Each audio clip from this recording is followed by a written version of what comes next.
లేదు, మేము ఎలా చావాలి? మంగళగిరి సమీపంలోని చినకాకాని దగ్గర 100 పడకల హాస్పిటల్ నిర్మాణంపై హాస్పిటల్ కమిటీ సభ్యులు అధికారులతో మంత్రి లోకేష్ సమీక్ష నిర్వహించారు.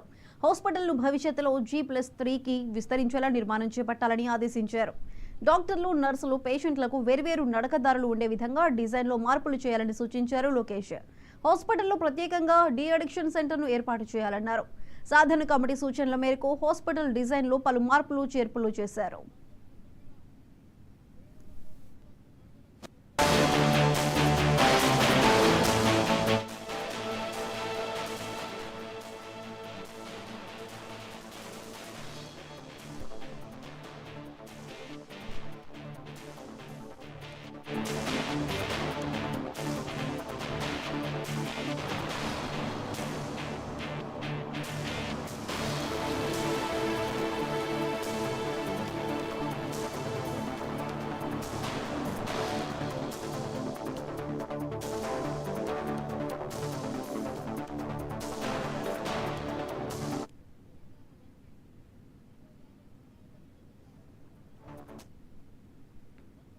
పిఠాపురంలో జరిగిన జనసేన విజయ్